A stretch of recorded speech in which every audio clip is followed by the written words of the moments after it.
try to set a timer here to see that I actually do the 12 to 14 minutes. So, thank you. Every hero needs a team, from Frodo and Harry Potter to Dorothy and Katniss Everdeen. Every hero needs a team. We've got 100 people, 200 people here these 2 days who are trying to make change. And in 7, 8, I guess it's nearly 9 years of speaking about and learning about heroism, it's pretty clear that you can't make change without a team. It is a vital part. I see a lot of people quoting Gandhi, who said that you be the change that you want to see in the world. And there's a very good spirit behind that quote, but I think it needs more. You can't just be the change, you need people to join in with you to make the change. Gandhi didn't make change just by living a simple life. He brought people to the table to make change. One of my favorite tools in teaching heroism is the hero's journey that was popularized by Joseph Campbell 50 years ago nearly. This hero's journey is a model of the stories of every fictional hero, basically. Going back 2,000 years, any story that came out of our sort of early beginnings follows this pattern, as do the movies that have come out this weekend. They all have these certain steps.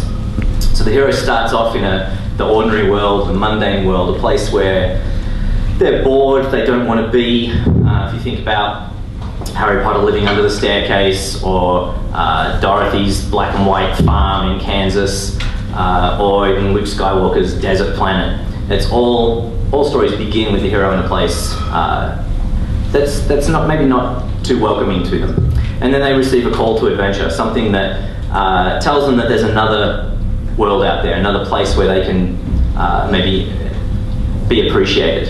And once they get that call, they cross into this new world where there's opportunities to meet new people, learn new skills, and overcome challenges. And then they, at the end, come back to the world with the lessons that they've learned. So they come back to the world to share the knowledge. And the Greek myths were huge into this, where Jason brings back the golden fleece, and every hero comes back to share. What I haven't mentioned is that every hero goes through these stories with a team. So where would Dorothy be without her merry companions, or Frodo with his fellowship? Every hero needs a team.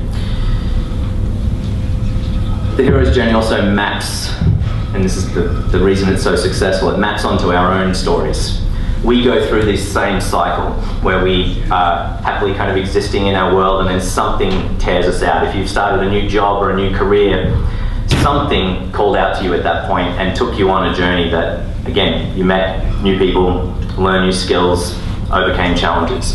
And at the end of the story, at the end of your journey, whether that's a journey of 5 years, 1 year, 20 years, you come back with knowledge that you can share. I want to particularly talk about that team today, though. What makes a team? Most of us, when we're going through these stories, we don't choose our team. We don't put an ad out for a team to help me through the journey. They kind of turn up with where we happen to be, where we happen to be working. It's more random than it is deliberate. And because of that, a lot of us struggle through those journeys. And my goal today is to get you to think about creating deliberately a team with specific roles to help you be successful. So my story has to do with the Hero Roundtable conference that I've been running for the last couple of years, but it starts before that. When I first started learning about heroism and teaching heroism, it's probably about 2 months into it. I was teaching 10 and 11-year-olds in schools. I read an article in the Greater Good magazine, and it was entitled "Banality of Heroism." And the idea was that anyone can be a hero. And in our society, it seems that we kind of put heroes up on a pedestal and say, well, that's somebody else. Somebody else is more equipped to do that. Somebody's destined to do that. This article blew that to pieces. And it also seemed to have copied everything that I'd been teaching for the last 2 months. They, the two authors, everything I've been writing, they wrote down in this article, and then some. They had extra ideas that certainly got me thinking about how I can improve my presentations. After reading it twice, I thought I need to get in touch with these people, because at the end they said that they were looking for interest in further research on the topic. So I was like, yes, we need more research, I need help. And so I just Googled the first author's name. He was at Stanford, and emailed him and said, this is what I'm doing, I'd love to hear about the research. If you do end up doing more research, please let me know. So I was telling my wife about that, I was telling my wife about the reply that I got. It was instantaneous. I got a reply from this guy's assistant, who said he would definitely like to talk to you, but he's on a book tour along the east coast of the States. I was living in America at the time. And so I thought, oh, that's kind of fancy, being on a book tour. And he then himself wrote back the same day. And I was saying to my wife, like, I've got this this reply from this guy, Phil Zimbardo. And she said, the Phil Zimbardo? And I said, he's a Phil Zimbardo. I don't know if he's the Phil Zimbardo. And has anyone heard of him before? No one here, so I obviously haven't. He's one of the most famous social psychologists in the world. He's probably the most famous social psychologist in the world. His fame came from the Stanford prison experiment in the 70s, where he put 20 kids into 20 college students into a fake prison, and all hell broke loose. So his, among psychology people, he's kind of a god. And he then led me on to be much more interested in the topic, much more than I was this idea of just teaching these 10-year-olds about the hero's journey and about how they can change their world. So my first lesson is that it's important not to be afraid to ask. Ever since I got that reply from him, even though I wasn't intimidated because I didn't know who he was, I have not been intimidated again. Last year at the conference we had Daniel Ellsberg come and speak, who was the one that stole the Pentagon Papers that ended the Vietnam War. And I thought, yeah, there's no way this guy's going to reply. But because of that experience with Phil, I had no problems in emailing and just seeing. And that pattern has enabled me to bring people into the conference that otherwise I wouldn't have thought to invite. So that first lesson is to make sure that you're not afraid to ask for help. With the idea of getting this team together, I want to talk about 6 different roles that I think you need to fill in a successful team. And the first is the mentor. So Phil Zimbardo became my mentor. He became my Dumbledore or my Gandalf. He had a much more impressive beard than either of those guys. But he gave me the confidence to continue. He directed people to me, gave me advice when I needed it. So every team needs a mentor. And again, if you think about the fictional heroes that you've read, that you've seen movies of, they always have a mentor there, kind of off to the side, giving advice when necessary. The second position that I think is very important is the cheerleader. Everyone needs someone to be cheering them on. And my cheerleader was a man named Steve Walbert, who does not look great in a cheerleading outfit, but he was great at shaking the pom-poms. Numerous times during the first year, I had doubts about whether it was going to happen, and he, I think, saw the potential of the conference much more than I did. And because of that, he was constantly cheering me on. And without a cheerleader, I don't think anyone is going to be successful. You need to have someone who's just going to bring you up when you're feeling down, which, hearing people at the Heroes Lunch, it sounds like that's a pretty common experience, and certainly through heroes' journeys in real life and in fiction, that's a key piece, is when the hero feels at a loss. So we need a cheerleader, and without my cheerleader, the conference would not have happened. The second position is the action hero. And the action hero is that person who gets things done. They, rather than talking about it, dreaming about it, they just jump in and get things done. My friend Candace filled that role for me. So right at the beginning, she said to me, let's have a look at the budget. And I said, budget? she got me on task, and we had a budget all of a sudden.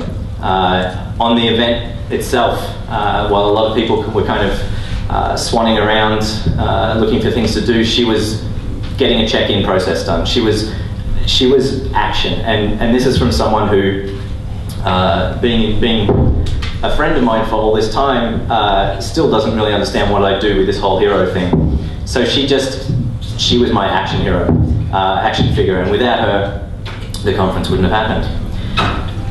The next position I think you need to fill is the inspiration. The inspiration is that person that either makes you, is good at coaching you, making you want to be better, or it's someone that you look up to, that you want to be like. And for me, it was the second, a man named Christian Long, who I connected with. Again, this ask idea, you just reach out to people, and you'll be surprised how many people respond. We communicated for a lot of years when he was a high school teacher in Texas, and then he invited me to a TEDx that he ran in Indiana. And this thing was like no conference I've seen before. He had a professional DJ from New York putting the intro and outro music for each talk. He had speakers that I was shocked were there. The quality of the branding, the experience on the day were all things that I walked away from thinking, wow, that's something to approach. And I don't believe that I've made that yet, but it continues to be an inspiration. And I think without my inspiration, the Hero Roundtable would not have happened. The next position that we need is the friend. And I had a number of friends, was lucky to have a number of friends involved. And the friends are there to drag you along when you're feeling stuck. They're there to put the arm around your shoulder. They're there to bring you a whiskey before you even realize you need it. They are the supporters, and again, I was lucky to have a number of them, and they were instrumental, again, in the success of the conference. Another role, the final role, is the thinker, and this is kind of the brains of the outfit. That person that solves problems, that is very logical in their approach, that identifies problems before anyone else has and comes with a solution. I find that when you're running a group or you're running an event, there's a lot of people who will be happy to come and tell you about problems, but the thinker is the one that comes with the solution as well, which is, as a lot of you know, I can see by nodding of heads, is a very important position. And again, without my thinker, the conference wouldn't have happened. So, a little while ago I saw one of those quotes that comes across your social media that said that you can do anything as long as you ask the right people. And I think that's such an important thing for people in this room at this conference, is to know that if you have a vision for something, if you ask the right people to come along, you're going to have great success. And it's only in that deliberate act of forming your team that you're going to be able to do that. If it's just the people that happen to be around you, the people that you've spent the last 5 years with, whatever it might be, you're going to have a smaller chance of success. So I'd encourage you, there's a handout on your chair, to look at the 6 positions there, and start filling them out with your team as it stands now, on the journey that you're on right now. Who do you have filling those positions? And it can be more than one person. But more particular, more importantly, which of those positions are empty right now? If you haven't got a cheerleader, it's time to go out and find one. Find someone who gets what you're doing and has nothing but support for you, and kind of obnoxious support. That's the kind of cheerleader you need. If you haven't got a mentor, you need to reach out, and again, the key of asking. Reach out and find a mentor. Look for them, ask them. You may get a no, someone may say, I haven't got time for this, but it's important to fill those positions. So thank you guys very much for being here today, and please build teams and make change.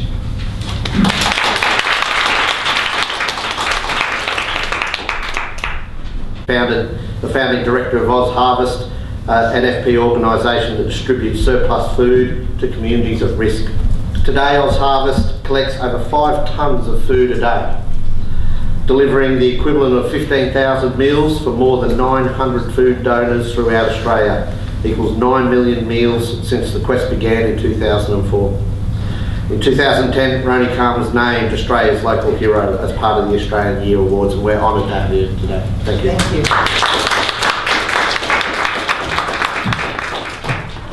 So, I'd like to begin by acknowledging the Indigenous people on whose land we meet today and pay my deep respects to their elders, past and present. And I just have to correct one or two facts, because in OzHarvest started in 2004. Between 2004 and 2013, we delivered 26 million meals. 2014 and 2015, we've delivered 10 million meals. So you cannot do that by yourself.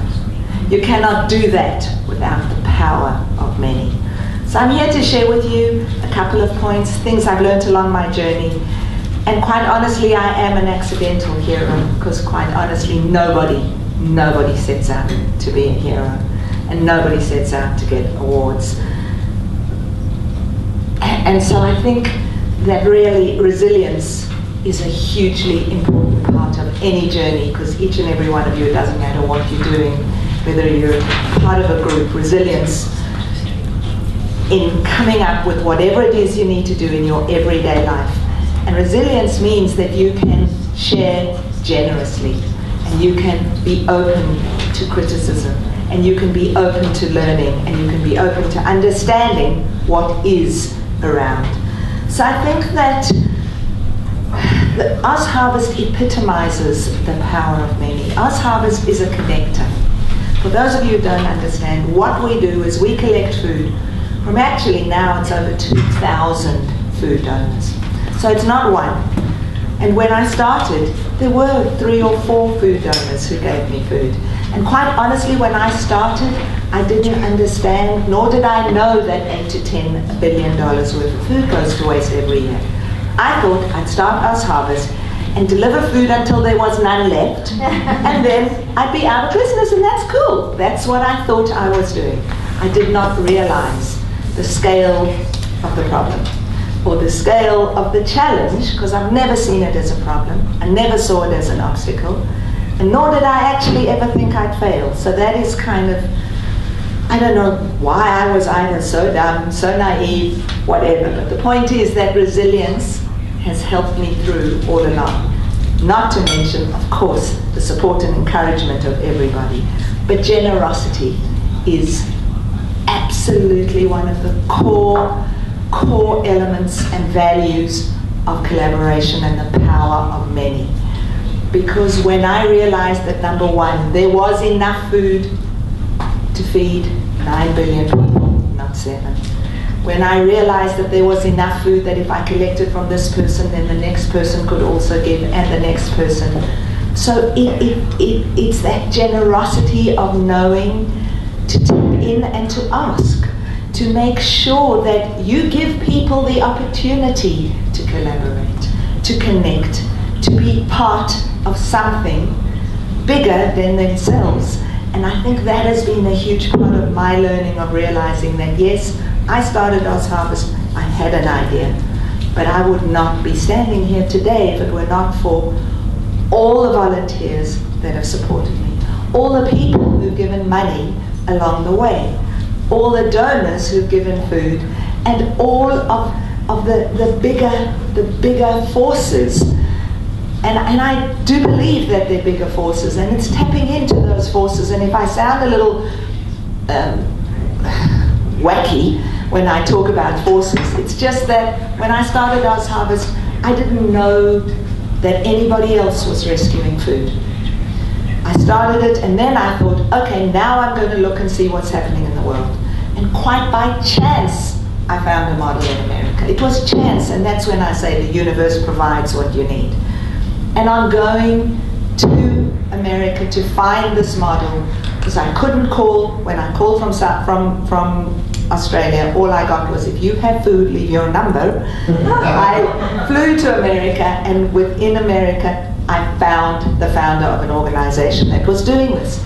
And and her generosity in showing me the model and giving me her model, which I then of course changed, made it work for Australia, but has meant that we share our model in many, many ways. So intrinsically what OzHarvest does is it rescues food. It now needed to grow our purpose, and so our purpose is to nourish our country, and we do that in 3 ways. So rescuing food means that I collaborate with anyone out there in the supply chain that has food. The power of many. What it means is that we deliver that food to over 700 charitable organizations. So it wasn't that I thought just one organization. It just meant that I'm the connector between food and the people who need it. And so there our circle has got bigger and bigger.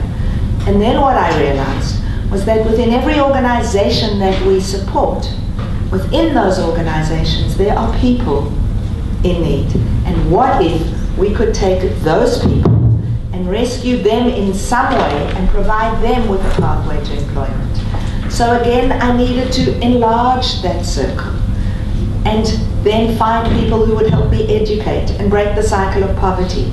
And so it goes on. And so I think one of the most important things when you think about the power of many is that there actually is abundance. So as someone who raises money, I would say 95% of my job is needing to raise money for our organization. But I've always come from a mindset of abundance, not from one of scarcity, which means that when you believe in abundance, when you know that you can go out and ask because there is so much, it's the same with knowledge. So we shouldn't be selfish with thinking that what we have is only for us, because the power of many is about sharing generously, because it comes back in spades in so many ways. And if I've just finished reading an extraordinary book called Conscious Capitalism. If our businesses functioned in the same way that the for-purpose world functioned, and of course there's ego in the for-purpose world, and I specifically do not call it the not-for-profit world. I've never heard Coca-Cola or IBM calling themselves a not-for-loss. So I don't see why we should be called a not-for-profit. What we do is we provide profit. It's just measured in a very different way. So I think abundance, generosity, collaboration, and just to reiterate what Matt said about the ask, absolutely. Somebody once said to me, if you don't ask, the answer is no.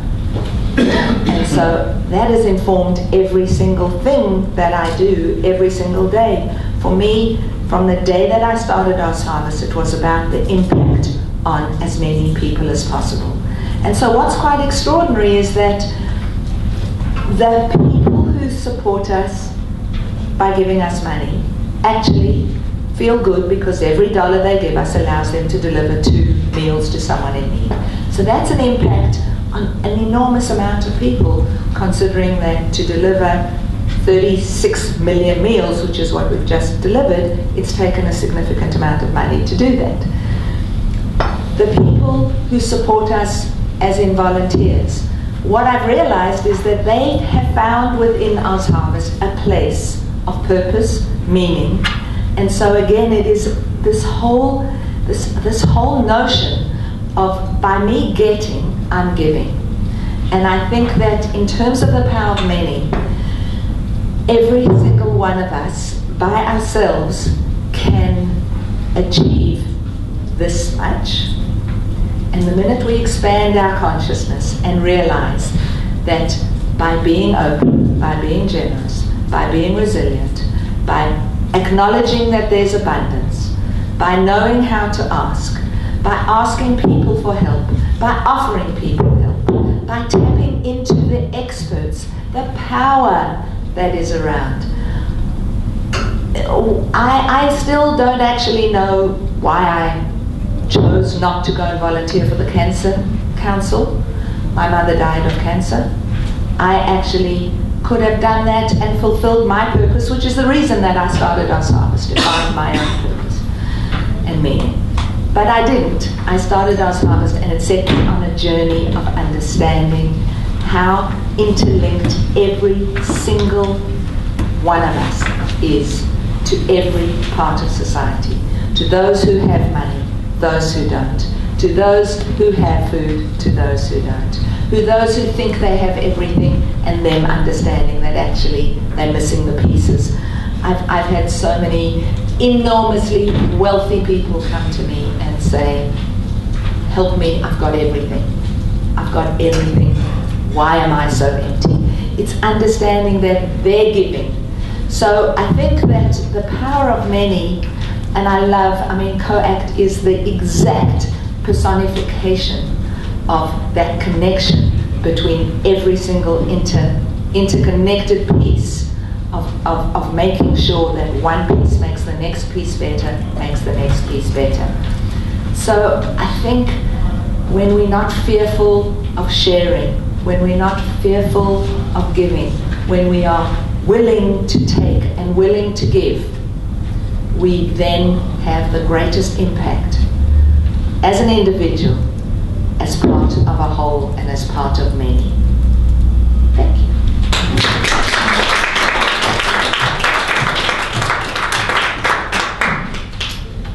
Thank you very much, Ronni. And I suppose picking up on a couple of ideas there, the power of many is about generosity. It's about sharing. I've often said that collaboration is about bringing the expertise of the partners together and leveraging off that. And when that's done well, the value equation multiplies. And I suppose that's exactly what you've seen in your experience. The other interesting concept I picked up there was measuring it a different way. You talked about the not-for-profit, the for-profit, not saying we're not for a loss, but I don't think we measure the impact of our network of CoAct in the ways that we should. And I know one of our strategic objectives for the organisation is to raise our voice, but we need to have measures that we can articulate around the power of what we do. Thank you very much, Ronni. When I saw Nick turn up today, and I probably shouldn't say this, but I said, oh, there's the guy from Uber. Thought straight away, I knew if it wasn't them, it was Nick. Nick, sorry. It's the man. It's the man. Nick is the Executive Director of Australian Progress and has been using social entrepreneurial skills to make an impact through social change.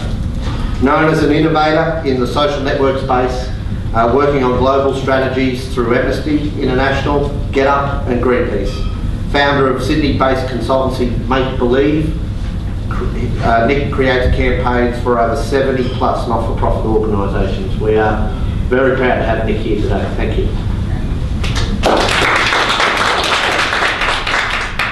Pleasure to be here, and it was and it was great to actually walk to Parliament House because I forged about 5 new friendships and several collaborations on the way, so that was great. Thank you again, and I should say that I'm no longer with Make Believe, I'm actually with Australian Progress, but I'll tell you a bit about my potted career history through the course of my presentation. I've certainly dedicated my time over the last 12-15 years to the power of many and the building power through many, whether it be individuals taking action or forging collaborations between organisations.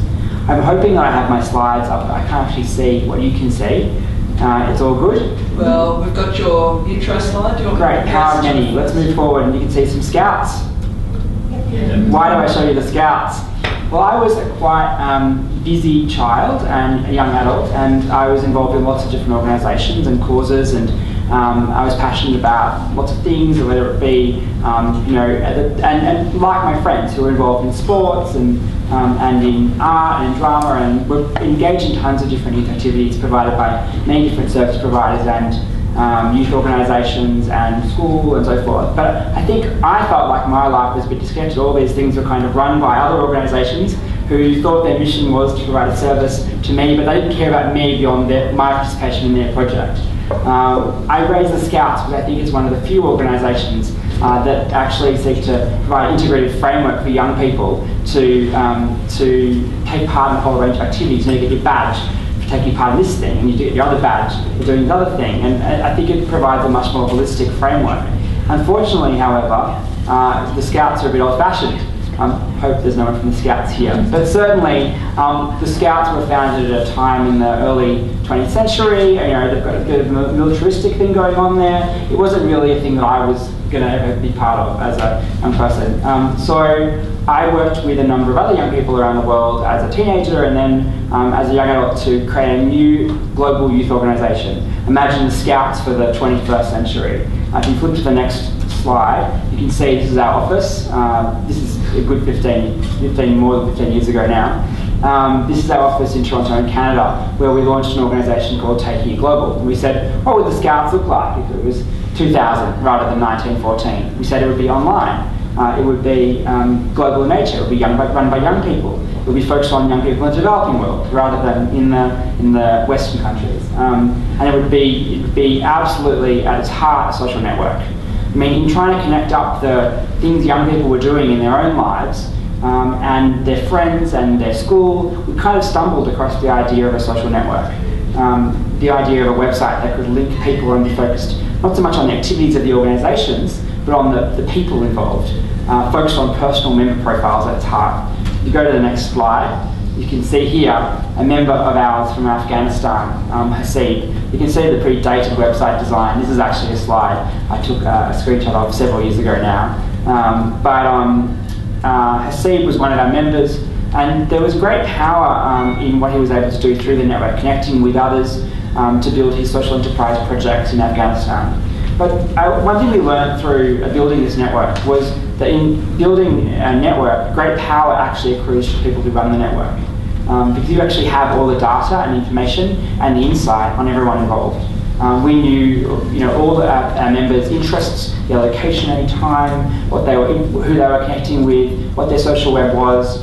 We were able to use that to actually to get great insights into how people were interested in engaging, what they wanted to do, and then actually forge collaborations for them that were tailored to their interests. So we ended up partnering with many organisations around the world to design youth programs that were really quite targeted to the young people included in our community, because we knew in advance almost what the young people would want to do.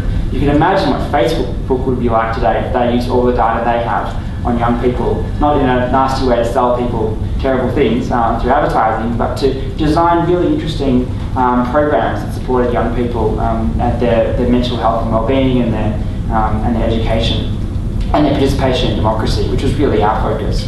Unfortunately, we were probably ahead of the time, and the focus on social change rather than on drunken parties photos of them was probably means I'm here rather than a billionaire on my yacht somewhere. But anyway, moving right along, one of the things, actually if we go back to case study on Taking It Global, one of the things I wanted to mention about Taking It Global was that we had many partnerships, as I talked about, with different organisations around the world, but actually implementing them was easier said than done. Getting stuff out of them was easier said than done. Often partners would sign up with good intentions, but they wouldn't have the capacity to actually deliver upon the agreement that you put together, or they wouldn't know how to work with you. One of the things we did was we actually sent our staff to work with their organisations when we had a collaboration. So we essentially swapped staff. It seems like a crazy thing to do, but we wanted more than money or staff time from them. We wanted actual tap into their expertise or their networks or whatever. Sometimes that actually required seconding staff to their organisations. We seconded staff to 10 UN agencies, which seems crazy for a little youth organisation to be sending staff to work with the UN, but rather than the other way around. But we did it, and it really helped to build our capacity and strengthen those relationships over time. So we move on. I know I have limited time. I worked at Amnesty International in London after Taking a Global experience. And here, I would say, I use it as an example of an organisation. It's a very large, somewhat bureaucratic organisation, certainly at the time. I don't speak out. I don't say anything they wouldn't have agreed with at the time. They had several hundred staff in London, and I struggled with some of the things you might be familiar with in building collaboration between many people. Things like the fact that we were spread over 3 different offices. I actually worked in 3 different departments, funnily enough, which is quite challenging. Things like the fact that organisational departments had to submit their budget requests independently of each other, so that when you submitted a budget, there was no incentive to collaborate with other departments. It meant that no cross-organisational team work ended up happening because the money was not organised in that way. So think about how you organise money to facilitate collaboration inside your organisation. And then just thirdly, the way in which the organisation, I think, like many of our non-profit organisations that I've been part of, become obsessed about ourselves rather than looking outwardly at the opportunities that exist in the community. I think Amnesty, like many groups, was kind of, as a result of its legacy and its huge success, and its success at the time, didn't feel a need to work with others. In fact, sending an email to someone outside the organisation, even though I was quite senior, required approval from my manager. I'm sure that doesn't happen in your organisations. I tried to break these things down. For example, holding meetings deliberately in cafes that were essential rather than to the 3 offices, rather than in any of the offices. So it didn't feel like we had to go to the offices, or to just encourage the notion that we should break that down. Similarly, I tried to encourage literally go wandering around with a notepad. I was kind of like the internal journalist, documenting what everyone was doing and trying to tell other people what other people were doing. I sometimes need a role in an organisation which is simply like the person who fosters collaboration. So that was a really interesting experience. I worked there for a few years and we did some really great work that I'm proud of. But moving on, I came back to Australia, and this is another building that was kind of similar to the Amnesty one. This is actually a pub in Sydney. Some of you might have been there. This is actually the first office, or kind of the second office anyway, of GetUp. GetUp had its office on the top floor above the pub, which was very convenient for late night work, or not so much. But anyway, you might be familiar with GetUp, built an online movement using a new technology. It wasn't actually that new at all, called email, and quickly amassed a community of hundreds of thousands of people, and they weren't young people, I would say. They were mostly over the age of 50, who were really passionate about issues facing Australia. And we provided for the first time a channel for them to organise en masse digitally around the things they cared about. We'd sit there in our little room above the pub, send out an email about something, read the newspaper on Monday morning, figure out what we cared about, what we thought our members would care about, ask people to create a petition page. People could sign a petition, write an email to them, say this is why you should sign that petition, forward this to your friends and so forth, send that out on the Friday. Over the weekend, 100,000 people would do something. And it was an incredible feeling, the power that exists when we all work together in our democracy to make our voice heard. And I think if we go to the next slide, you can see this is a delivery of a petition. This one is actually around the case of David Hicks, who was locked up in Guantanamo Bay, one of our earliest, most controversial campaigns, but I think has been vindicated. So the whole Guantanamo Bay system has been closed down, or is being tried to be closed down by Barack Obama. And on the next slide, the small team that worked together at this time. In fact, only the 4 of us at the bottom actually worked there, the others are volunteers. So it gives you a sense of the small nature of the team involved in creating this huge change if you capture the power of everyone working together. And digital technology makes that so much easier. And then on the next slide, I don't know where you're up to, but Julia Gillard's face might appear. I use this slide really just as an example that here we had like the Prime Minister of the country sitting in front of our banner announcing her policy on mental health issues, I think in this case. And that demonstrates the power that can amass when even just a small number of people harness a community, and rather than think inwardly, think outwardly. So if we move on, this is my current, this slide represents my current organisation. Which is Australian Progress, the Centre for Australian Progress. And this is a slide, a picture of our conference we held in May in Melbourne, which is probably the thing we're most well known for. We run these conferences every 2 years. Progress 2013, Progress 2015, we had 1,200 people at Melbourne Town Hall. It was fantastic, I really loved it. And we had some really great speakers like Rosie Batty, and we had Edward Snowden of our video conference, which was quite interesting. But why we exist is not just to run conferences. The conferences are really an excuse to bring together a community like this one of passionate people who care about the future of this country. And they're our activity at scale, where we're trying to bring together as many people as possible. But in fact, we have a few other agendas we have going on. I'm not sure which version of my PowerPoint you can see. If we go to the next one, which is a screenshot of a spreadsheet, is that what it is? Yep. Fantastic. This is a random project, but just gives you an example. This is a database we created on Google Sheets in 5 minutes called the Australian Progress Register of Animal Costumes. It just occurred to me that there are all these environment organisations running around the country doing media stunts or whatever they're doing, and they all have animal costumes. And they're all buying these animal costumes, probably wasting supporters' money, in my view, rather than just borrowing them from each other. When someone needs a quokka, go to this organisation. When someone needs a koala, go to this organisation. And you can see here, actually, people have registered. They have dinosaurs, monkeys, chickens, turtles, koalas, every kind of animal under the sun. This happened because we have a fellowship program I'll speak about in a moment, but 2 of the people involved, one is from Animals Australia, and the other was from a union. And the Animals Australia person was just mentioning the fact that they needed to do a protest with a chicken, but they didn't have a chicken costume, they needed to find one. And the unionist who was in the room was like, oh, we have a chicken costume from some thing we did with a chicken factory. So anyway, the power in collaboration that can exist simply with a Google Sheet that takes 5 minutes to establish, it saves everyone thousands of dollars. And today we've launched 2 other little Google Sheets. One is a database of graphic designers. Everyone needs a graphic designer. So upload the graphic designers you've worked with. Another is a database of conference venues. Everyone's always looking for a conference venue.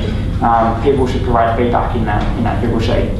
So the other thing we have learnt, I should say, that's a very small piece of what we do, but it's representative of our idea, which is to provide shared infrastructure that supports collaboration between non-profit organisations in Australia. And that could be through shared databases, it could be through conferences, it could be through training programs, it could be through shared messaging research, it could be through investing collaboratively in new campaigns and organisations. And we've done all of those things. One thing I want to touch upon is this last slide, which is hopefully a group of people in front of a pier. Yes. And it looks like a family photo. It is, in a sense, a family photo. It is the family photo of our fellowship cohort from this year's Sydney cohort of our Australian Progress Fellowship, which is a 6-month course that brings together change makers, particularly policy and advocacy staff from non-profit organisations across the country, to learn with each other about campaigning and other skills. And they learn these skills, those hard skills. They're amazing and useful, and you might want to apply for our fellowship, which is about to kick off in Melbourne, or in Sydney in the new year, or in Brisbane and Perth. We'll be doing initiatives this year. But the main thing people take away from it is actually the community of people that have a shared purpose, or at least have aligned purposes they can work with, a sense of peer group. And I think that the power of many gives people courage. There was a really interesting article by Malcolm Gladwell, who wrote The Tipping Point, in The Atlantic magazine a few years ago, where he really criticised digital campaigning, the kind of stuff that GetUp does. And I was a bit like, oh dear, this is not true. I mean, Malcolm Gladwell, have you ever done any online campaigning? Have you ever used the internet? Probably not. But he actually made some really good points. And the points looked at were around the civil rights movement in America. And his study, or the studies that he was citing, showed that what really empowered people to take action, to do things like the bus boycotts or the sit-ins and other things, were the fact that they had small group connections, they knew each other really well, they had friends, often through churches and other community groups, and that they weren't just like having transactional relationships with each other, through a Facebook page. They were actually deeply connected to each other. And we think that's what inspires courage and takes people from just being able to, come together and chat to actually leverage their power and speak out and make a difference. So we think that's why we do this fellowship program, and I really encourage you to think, as you leave this conference, what can you do not just to have 10,000 random week times, but how do you build stronger relationships with everyone who's involved? Thank you very much.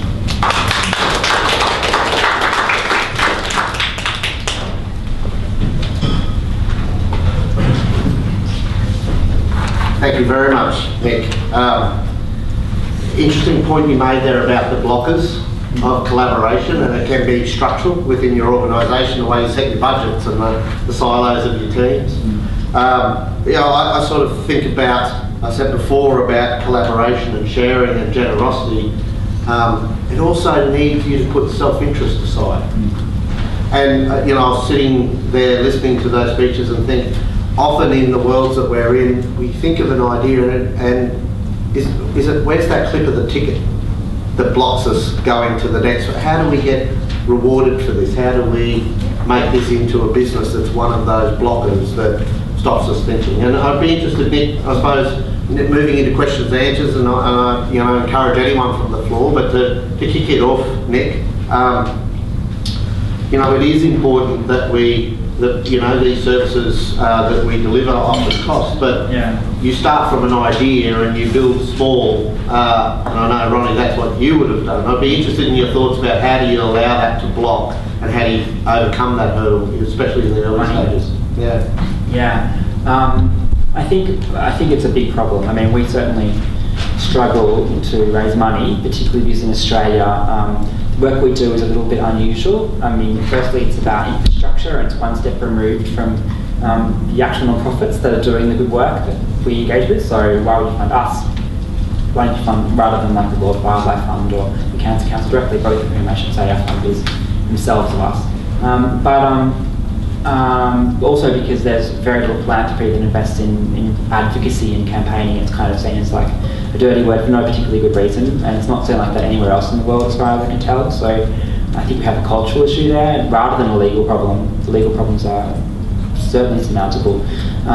The cultural challenge is harder to overcome. So we struggle in that sense. But I do think one of the ways we've approached this at Australian Progress is like we've just had to make everything we do be probably don't want to hear this, market-driven. So we've had to demonstrate there was demand for all of our services and find a business model that worked. And part of that was about definitely iterating to find that business model that's successful relatively quickly. I mean, we have adopted actually a model that is common in the for-profit startup tech Uber-y kind of world, which is of the Lean Startup, where I don't know if you've read the Lean Startup, it's a great book. It can be with lessons that can be applied to established organisations as well as new ones. But it basically talks about the idea of constant innovation and iteration and lessons and learning and experimentation before you get to the product, and through going live as quickly as possible and getting it in the market rather than trying to make it perfect before you've finished. I have just a quick example here. I have a friend, Taryn, who runs an organisation called Some of Us, which is a global non-profit organisation. They're raising money and have a membership all around the world, and she thought maybe we should add a functionality to allow German donors to donate to us, because at the moment we only accept money from US donors, but maybe there are Germans who'd like to donate. And many organisations would be like, okay, well, let's make a strategic decision about that, let's look at the market demand, let's figure out, let's analyse it, let's think about it for years, let's build a huge system that supports German currency transactions, let's figure out how that links to our bank account, before they even know whether there's any interest. So what she did was she sent out an email to all the German donors, or the German database of potential donors, and said, would you like to donate? Click here. The link was a broken link in the email. Like, it didn't work, it didn't go anywhere. It just went to a page that said, sorry, page not found. But she knew who clicked on the link because the mass mail program, she knew how many people clicked on it, she knew who clicked on it. And you could tell if no one clicked on it, then no one's interested in donating. There's no point going through that whole rigmarole of setting up the system. That's a scary idea for many organisations, that the idea of doing something that's actually set up to fail, just to learn something, not something we regularly do, but we need to get better at doing that kind of thing. Can I just add to that? I think two parts. I think what James said about being agile and nimble is hugely important in today's world.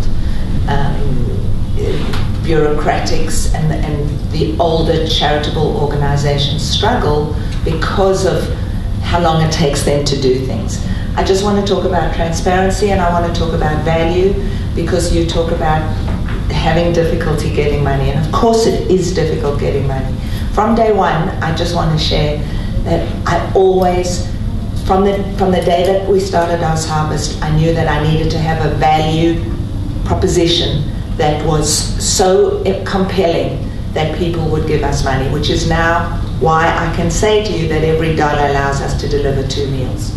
I mean, who can argue that if you gave me 50 cents and deliver a meal, you can't go and buy a meal for 50 cents.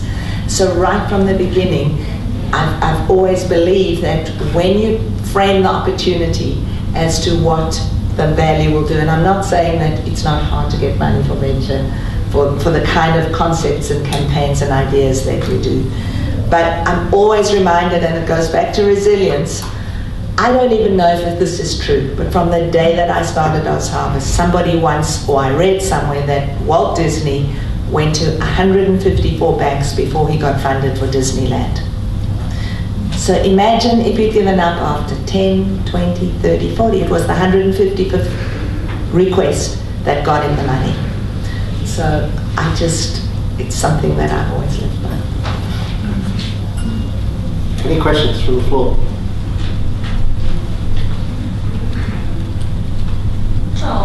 Matt, so I started out of the classroom talking about heroes, but how did that start? Was there an epiphany? Where did it come from? I was working at a YMCA camp in America. Did what a lot of young Australians do and go over for 3 months. Ended up staying there for 12 years because I loved working with kids. And so when I left there, I wanted to keep working with kids and specifically in character. And I think the revelation was that heroism is character under stress. So it's easy to say that you're honest or you're respectful or you're caring on a daily basis, but it's when that's tested, when there's going to be a risk or whatever it might be. So that's how that started. And then it, like all good plans, went completely off track very quickly. I thought I'd be talking to 25 or 30 kids in a classroom at a time, and soon I was talking to the entire school.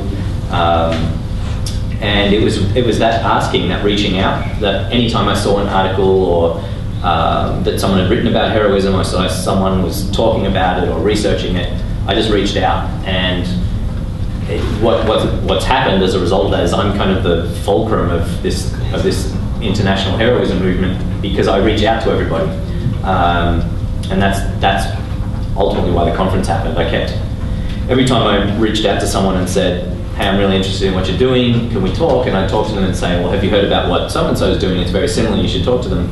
They never had. And so I thought, we've got to get everyone together. And it's been very rewarding to see that happening, getting all those people in the room and seeing them talking and leaving with collaboration has been really good. Does that answer the question? Thank you. I had a question for Nick, which is what are your thoughts about the clicktivism debate that people literally just click to sign petitions, but then they don't go any further with it. And do you see that, for example, when you're at Get Up, do the I click, I sign all these, but I also do stuff in real time. But I just wonder how helpful they have actually been in changing, in righting wrongs. I don't really subscribe. Can you hear me? Yes. I don't really subscribe to the clicktivist kind of criticism. I do think that online campaigning can be done badly, and is increasingly done badly by many organisations who don't invest effectively or sufficiently, but also don't really understand that there's actually much more that goes on behind the petition at an organisation like GetUp. I mean, even when we're doing like the kind of campaigns I was talking about, where we were we're a very small team and quite understaffed in a sense. We still were delivering the petitions physically. We were walking around the halls of Parliament House, individually meeting with members of Parliament to say, look at all these people who signed this petition. So we're doing typical lobbying and campaigning work, as well as just having the weight of the people behind us. A petition is actually just a fantastic way of understanding who's interested in a topic. So you could take them on a ladder of engagement over a period of time, and that ladder of engagement might include anything from donating to your organisation campaign to, as GetUp has done more recently, taking people on a journey to change their electricity provider. I think the depth of engagement can be actually quite fantastic. I think there are organisations which see it as just a one-way kind of thing, where they're getting people to sign a petition, and then it's kind of there's no co-creation there. But groups like Get Up are now allowing people to create their own petitions, and also there's a huge offline operation. Get Up actually, I no longer work there. I've not there for almost 10 years now. But it's a huge organisation actually. It has many arms, does huge numbers of things. A lot of them in the real world, rather than online. I think online is now just embedded. Online is in the DNA of the organisation. It's a digitally savvy organisation, but I wouldn't call it a truly online campaigning organisation alone these days. But one of the organisations, they have this thing where you sign one petition and then immediately takes it to the next page. Okay, so you said you want to, justice for refugees, so you must also want to support Fred Hollows and greyhounds, and I feel like that sort of really cheapens it. Because Change.org had made a business model about petitions, and in a sense that's good because it democratises who can access and create petitions, and they actually do win a lot of campaigns, particularly on personal individual causes, rather than the kind of national policy things that Get Up is able to run on. So their business model that helps sustain, it's kind of like free. It's like the news media was previously sustained through advertising. Change.org and petitions are sustained through additional petitions, often sponsored. So it's just these are interesting questions and new developments in democracy, and we all need to think about what they mean. Well, I need you guys to help me because we have a petition. So we're in the middle of a campaign called Think, Eat, Save, and I'd really be interested in fact, to get some feedback. As part of the UN, so we're a partner of the United Nations on a global campaign called Think, Eat, Save. And if you click on our website, you pledge to shift your behaviour. And we're asking people to also send a photo with a knife and fork crossed. But once you've clicked, then we will send you little hints on how you can shift your behaviour. So what action you could take to fulfill your pledge to shift behaviour. So we're trying to get at least 10,000 pledges, which doesn't sound like a lot compared to the numbers that you spoke about, but I'm going to talk to you about that after. I think there's a lot of click fatigue. That social media, you see a photo of a sick kid and it says we get 1 million likes. They're all scammy. They feel, and so it can be difficult with that short attention span to work out what's real and what has a team behind it and what's designed to just get you to like a page or build some kind of reputation that they can then cash in on. So it's very difficult to even stand out from the crowd because there are so many scammers, begging for your clicks. It's going to be very difficult. And I would say that a lot of organisations in Australia that I'm aware of are actually shifting their whole organisational structures and campaign departments to focus on offline community organising, which I think is really interesting. So groups like the Australian Conservation Foundation, Oxfam Australia, they're all going through internal restructures in their campaigning work to focus on grassroots offline engagement. And we're actually running a conference on it, advertising conference in September this year called Organise. So it's very much about offline rather than online. Nick, you touched on not being afraid to make mistakes, actually. And I wondered for all the panellists, have you ever collaborated with the wrong people? Have you ever gone into partnerships that didn't work out? And how did you handle those challenges and what happened? I can answer, but I think I should pass to the rest of the group as well. I mean, not so much the wrong people, but I mean, every partnership is very difficult. Coalitions and collaborations are actually a huge amount of work. I touched upon earlier the idea of sending staff to build trust, so you embed them in the organisation, so you have a bit of a kind of sleeper cell internally who's on your side when things go really badly wrong. But I do think that they require trust building, it requires space-time. You can't be a transactional relationship. I've had many partnerships or coalitions I've been part of where the trust is broken down, and it's often because people don't really understand each other or want to have a relationship. I think trust. It doesn't matter what kind of partnership, it's based on trust. And we've had partnerships that haven't worked. Huge huge, but wouldn't stop me from trying again. That's key. Yeah. 5 months ago, I met the guy that I started up the Hero Roundtable with. Basically, blew everything up, and I think it was because he had different intentions with the event, and it's communication. I think is a big part that you really have to be clear on what each of you is trying to get out of the partnership. But you just have to rebuild, and that's what I'm doing again with the support of people, grassroots people, volunteers who get what it's all about. So it's you just have to and don't lose trust. I think just because one person betrays your trust, don't then retreat into your shell and not want to work with anyone ever again. It's that continuing. And I think I'm a fan of collaboration, but you should never let them dominate and mean that you do lowest common denominator work, or that they slow you down to the point where you're no longer effective or doing things in a timely manner.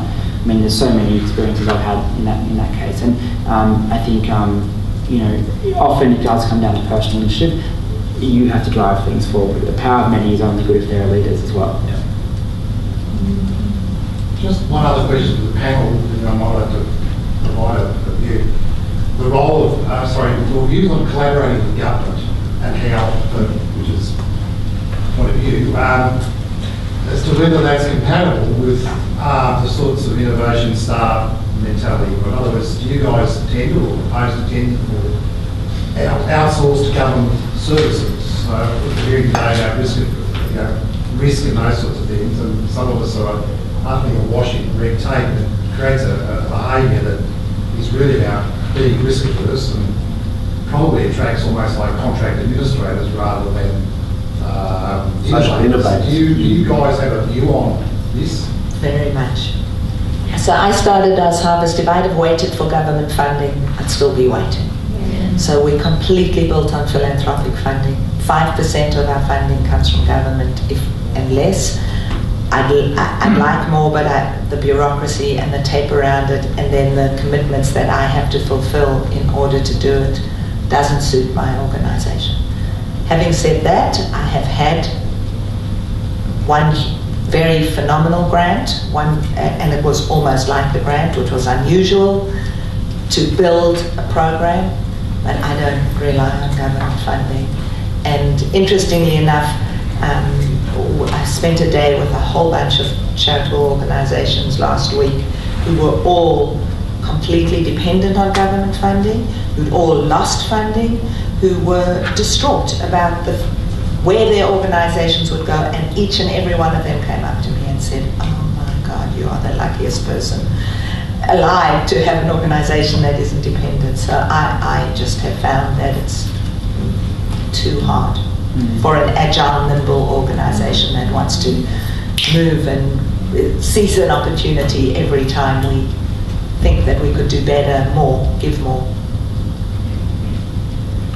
Yeah, I'd agree. I think one of the great lessons I learned working at the YMCA camp was the executive director there didn't rely on grants at all. He was very much program driven. Because he saw all the other camps that would hire someone based on a grant and then not get it the next year and have to dump them, or start a program and have to dump that program.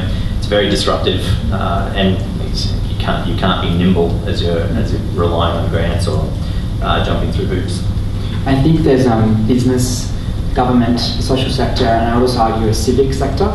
And sometimes we confuse, I think, the social sector and the civic sector, in part because civic organisations have increasingly become kind of government-funded service providers as well. So there's a need for all four in Australia, and I think the role of the civic sector is to give a voice to people and to the community sector on issues that matter, and speak to government fearlessly.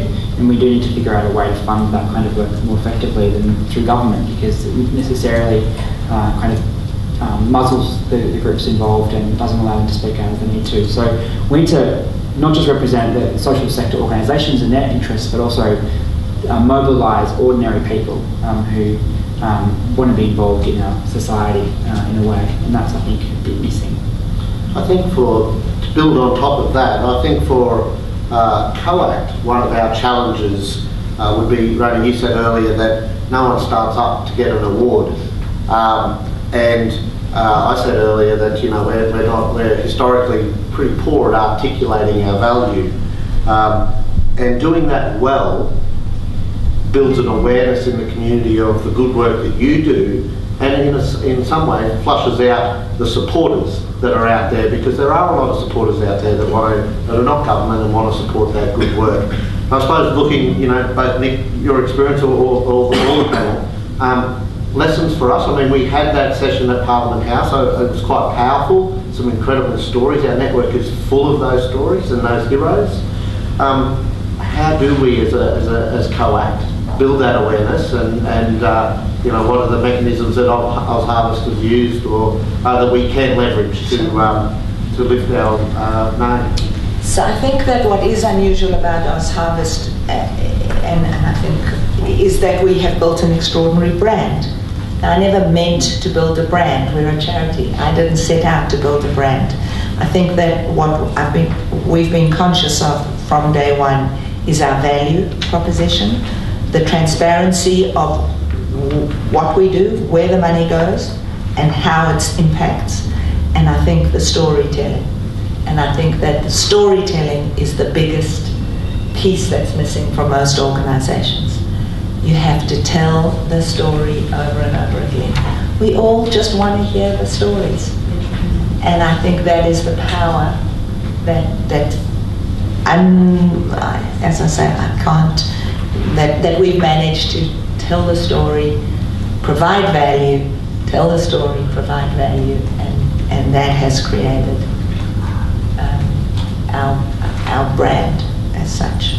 I think that the strength in storytelling isn't on the individual. I think that's why we moved today, was you saw the individuals' stories, and it's been, everyone's jumping on that wagon now.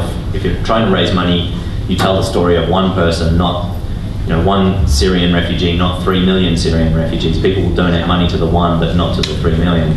And so it comes back to the hero's journey that I was talking about before. We thrive and thrive on and crave stories. That's what we've done for thousands of years. And if you can tell an effective story, then people are going to pay attention. But it needs to be a story of 1 or 2 people. I would endorse the point on personal storytelling. I think that links to my point really about the need to build a movement of people who are affected by the issues. I think I hope that you think about how does CoAct support people who are affected by the issues that you help them with on a daily basis, bring about systemic change together. And not that you do it, not that they do it, but that you empower them to bring about that systemic change. And the other thing I would say is, I think, I thought Jan Owen's point earlier about automation was really prescient. I think you should become a thought leader that thinks 10 years ahead. What are the big challenges that will be facing the labour market? I think that robotics will be an extraordinary, and automation in general in terms of algorithms and computers probably will wipe out, they say they'll wipe out all accounting firms. All accountants will lose their jobs in the next 10 years because computers can do auditing better than accountants can do it already. So that's a whole industry that will be looking for work. There are probably dozens more industries. It's not just manufacturing, it's actually these white-collar service jobs that will be most affected. How can you be at the forefront of thinking about the retraining needs and the job search needs of that community? Being a thought leader, thinking 10 years ahead.